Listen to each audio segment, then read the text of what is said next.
Comme bouc émissaire de premier choix, nous avons l'islam et les musulmans qui sont devenus les cibles préférées de nos médias de masse, le tout couvert par le sacro-saint principe de liberté d'expression bien sûr. Combien de unes d'éditoriaux, d'émissions télé ou radio, qui évoquent ce sujet en prenant bien soin d'éviter de donner la parole aux représentants les plus structurés de cette communauté. Résultat, le musulman est assimilé à un être rétrograde, enclin à la violence, au terrorisme, à la misogynie, et qui menace grandement la société française. Je pense que nous avons un sérieux problème avec l'islam en France. Est-ce que c'est une religion pour vous dangereuse ? Je pense qu'aujourd'hui, tel que l'islam est exploité, c'est une religion dangereuse. Évidemment, la technique est bien rodée. On prend des cas particuliers qu'on généralise ensuite à l'ensemble de la communauté musulmane, tout en prenant soin de dire parfois qu'il ne faut pas généraliser. Moi je déteste la religion. Mais non, mais vous tenez très bien.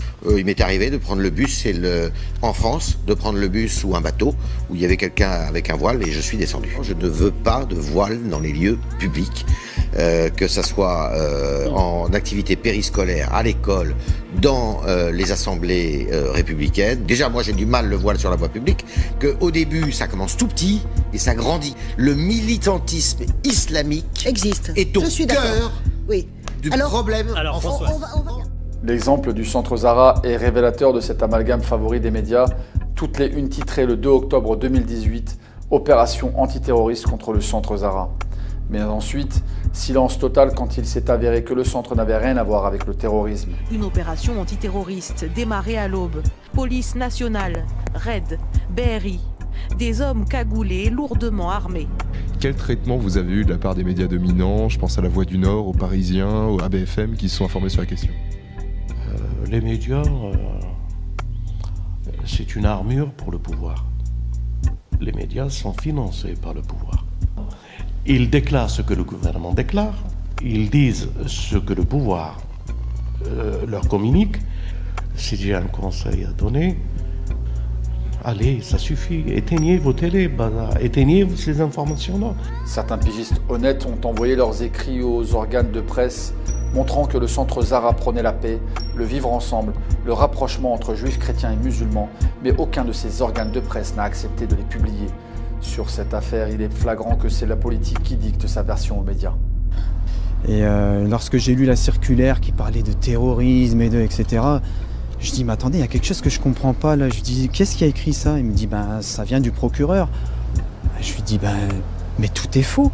Je lui dis, vous savez très bien, vous nous suivez depuis des années, on est transparent, on met tout sur Internet, on est... Comment...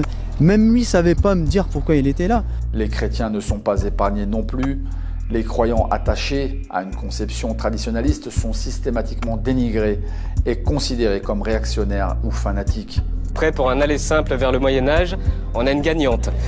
Qu'est-ce que vous pensez de la société à l'heure actuelle ? Oh là là, c'est la décadence. Si cette loi est votée, eh bien on attire une condamnation quand même sur notre société. La colère de Dieu va s'abattre sur la France. Attention, certains propos peuvent choquer la sensibilité de certains adultes. Quant au clergé, il est désormais assimilé à un ensemble de prêtres pédophiles et déviants. Un autre prêtre pédophile a-t-il été couvert par le cardinal Barbarin ? Alors que cette même pédophilie est traitée très superficiellement et avec beaucoup plus d'indulgence qu'en d'autres corps sociaux qui y sont confrontés.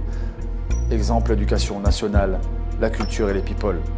Oui, la christianophobie est une situation culturelle actuelle qui méprise le christianisme ou qui le rend responsable d'un certain nombre de méfaits dans la vie de la société. Et c'est un climat qui se traduit soit par des provocations dans la presse, dans un certain nombre d'articles ou dans des caricatures, soit qui peuvent se traduire, hélas, par des profanations qui prennent vraiment un aspect dramatique en France. Et ce n'est pas dénoncé, puisque nous pensons qu'il y a chaque jour une profanation, soit d'église, soit de cimetière.